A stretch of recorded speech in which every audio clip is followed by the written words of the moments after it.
নমস্কার বন্ধুরা, আবার আজকে আমি একটা নতুন ব্লগ নিয়ে চলে এসেছি। নতুন একটা রেসিপি নিয়ে। তোমরা বাড়িতে এই রেসিপিটা অনেকেই হয়তো বানিয়ে থাকবে। আমি একটু নিজের মতো করে বানিয়েছি। আমি প্রথমে ময়দার মধ্যে অল্প একটু সুজি দিয়েছি, আর তারপর আমার ঘরেতে একটু টক দই ছিল, সেই টক দইও দিয়ে দিয়েছি। মানে মোটামুটি 2 কাপ ময়দা নিয়েছি, তার মধ্যে হাফ কাপ মতো সুজি দিয়েছি আর হাফ কাপ মতো টক দই দিয়েছি। আর তাতে যেমন দেয় সবাই, মানে আটার মধ্যে যেরকম দিতে হয়, একটু লবণ দিয়ে নিয়েছি আর একটুখানি গোটা জিরে দিয়েছি। এবার আমি ওটাকে ভালো করে আগে মেখে নিয়েছি। যেহেতু ভেতরে টক দই দেওয়া আছে, টক দইয়ের একটা জল বেরোয়, তো আমি অল্প অল্প করে আগে জল দিয়ে দিয়ে ভালো করে মেখে নিয়েছি।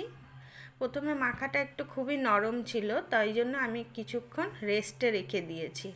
তারপর ওটাকে কিছুক্ষণ পর আবার ওটাকে ভালো করে মেখে নিয়েছি। তখন একটুখানি যেহেতু নরমটা বেশি রয়েছে, আমি অল্প একটু শুকনো আটা দিয়ে ভালো করে একটু শক্ত করে নিয়েছি।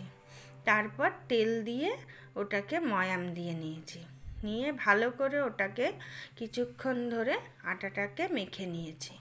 তাহলে কি আরও আটাটা মোলাম হয়ে গেল এবং তাতে খেতেও ভালো হবে আর লুচিগুলোও ভালো হবে।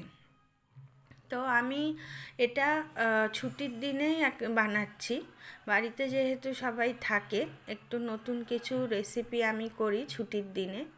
তো ওইটা হয়ে যাওয়ার পরে, মাখা হয়ে যাওয়ার পরে, আমি এবার কড়াইতে তেল দিয়ে ভালো করে একটা একটা করে লুচি ভেজে নিচ্ছি।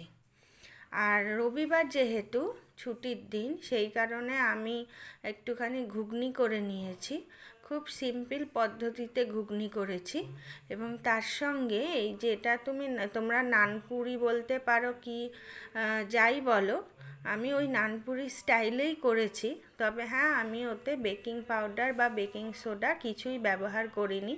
যেহেতু ঘরোয়া পদ্ধতিতে করেছি, ঘরে খাবো, তাই জন্য আমি খুব একটা বেকিং পাউডার বা সোডা সবসময় ব্যবহার করি না, আর সবসময় খাওয়ার জন্য ওইটা দিও না।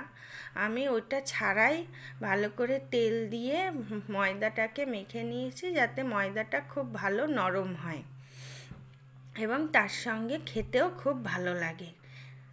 টাটা।